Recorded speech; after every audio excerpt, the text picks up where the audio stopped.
नमस्ते। कैसे हो आप सब। आज की हमारी कहानी है समय। चलिए दोस्तों, कहानी शुरू करते हैं।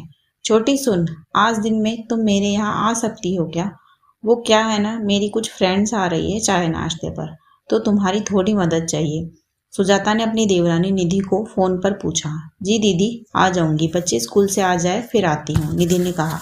निधि और सुजाता दोनों देवरानी जेठानी हैं। दोनों का घर आसपास में है, तो कोई काम हो तो दोनों एक दूसरे के घर पहुंच जाती है। निधि खाना बहुत ही अच्छा बनाती है, इसीलिए सुजाता ने उसे अपने घर बुलाया। सुजाता का पति अमन एक मल्टीनेशनल कंपनी में काम करता है। उनके दो बेटे हैं, दोनों पढ़ाई के सिलसिले में घर से दूर रहते हैं। जबकि निधि के पति वरुण की एक कपड़ों की दुकान है। उनके भी दो बच्चे हैं, एक बेटा और एक बेटी। बच्चे अभी स्कूल में है। निधि एक बहुत ही सीधी महिला है, जबकि सुजाता मतलबी। वो बस मतलब पड़ने पर ही निधि को याद करती है। खैर, एक दिन वरुण दुकान से घर लौट रहा था कि उसका एक्सीडेंट हो गया। उसका पैर फ्रैक्चर हो गया, तो अब वह काम पर जा नहीं सकता था। उसके पैर पर प्लास्टर चढ़ा था। डॉक्टर ने उसे 1.5 महीने का रेस्ट बताया। अब समस्या ये थी कि घर का खर्च कैसे चलेगा। निधि परेशान हो गई। तब वरुण ने उससे कहा, कोई बात नहीं, अभी हमारा समय खराब है, तुम चिंता मत करो, सब ठीक हो जाएगा। कैसे चिंता ना करूं वरुण, जो थोड़े पैसे बचाए थे वो आपके इलाज में और घर में खर्च हो गए। अभी तो बच्चों की स्कूल की फीस भरनी है, दुकान का किराया और बिल भरने हैं, कैसे होगा सब, निधि ने कहा। तब वरुण ने उससे कहा कि तुम भाभी से बात करके देखो, अगर वे मदद कर दे तो। ठीक है, मैं दीदी से बात करती हूँ, निधि ने कहा और उसने सुजाता को कॉल किया। सुजाता, हेलो छोटी, कैसी हो? निधि, हाँ दीदी, मैं ठीक हूँ, आप कैसे हो? सुजाता, मैं भी ठीक हूँ, और देवर जी कैसे हैं?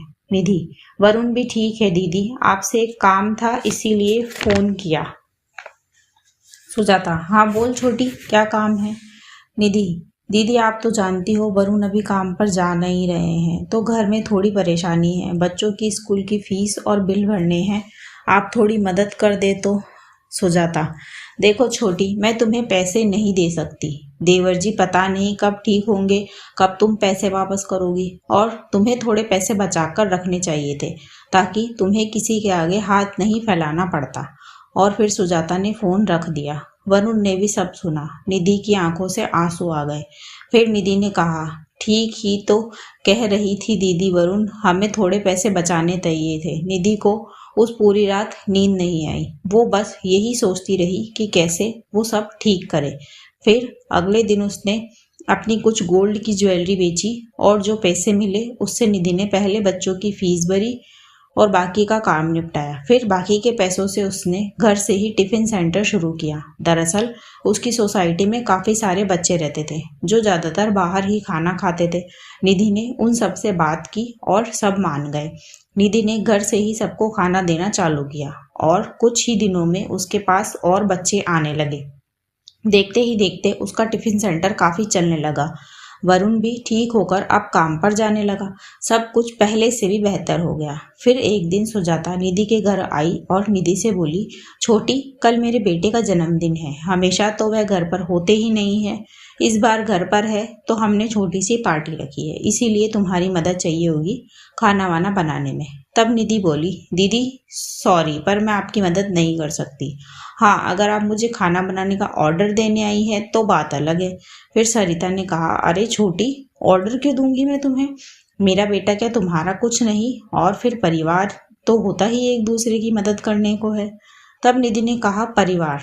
अच्छा, आप भूल गई, ऐसे ही मैंने कभी आपसे मदद मांगी थी, तब आपने क्या कहा था?